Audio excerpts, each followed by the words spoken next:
I'm Aimee Sebastian and I play the role of Manang Suman. Okay, so Aimee, obviously, hindi ka manang. So, ano nangyari? Parang, paano ka nila napapayag and how did the casting process go? Paano ka nakapasok dito sa project na to sa Well, Blade? nung tinawagan po ako ni Direk CJ, ang sabi niya sa akin is, itong role na to, bagay na bagay ka dito. So parang ako inisip ko, ano ba to? Parang pa-sexy ba to? Or ano, something na loud, ganyan.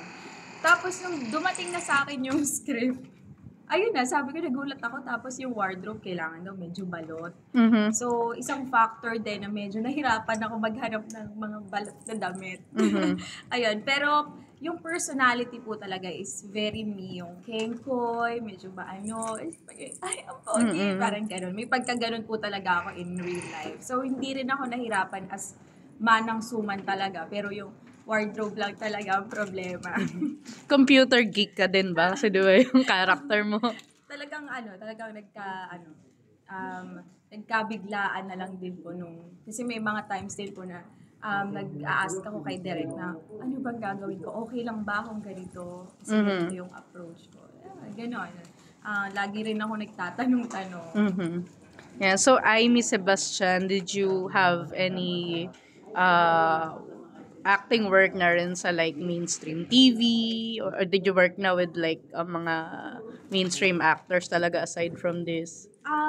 Sa mainstream, wala pa po talaga. Is this your first bale na parang big Oo, project talagang and debut big role? talaga to, Wow! sabi ni Derek. Pero Introducing. yung ano po talaga is, sa social media, gumagawa po kami ng mga short films. Yun po yung parang pinaka-training ground ko. I see. So, ano yung where can we watch those short films? Sa Facebook page po or YouTube account po ng The Bill Out Night, Tibon, Philippines. Ay, kaya naman pala. Tibon kay. I know that. I mean, you started like around 3-4 years ago, Yes, right? po, Yeah. I know that. And nag-expand na kayo sa ano eh. Di ba, may Dubai na tapos na ano pa nga yun. Yes, sobrang dami. May Dubai, may Laguna, may QC, may Manila na din. So, ano yung mga memorable doon? Kasi, di ba, maraming Tibon, mga controversial topics eh. Ano yung mga ginanapan doon ng mga controversial? Sa issue, yung bago. Kay Anthony. Hanapin ko yun. Marius. Oh my God! What? You played Maris? Syempre, Oh my God! I'm gonna look for that. That's sa main ng Tibon yun. Hanapin ko yun. So, ikaw, ano masasabi mo, Aimee, na about Maris and Anthony? Oo. Syempre, dito naman sa industry po na may mga nakakasama tayo, may mga love team, hindi rin naman yan na maiiwasan eh. Siguro it's a matter of kung ano yung pinagdadaanan nila yung moment na yun na magkasama sila. Baka medyo kailangan lang nilang ng someone. And ayun, nagkahulugan na lang din siguro along the way.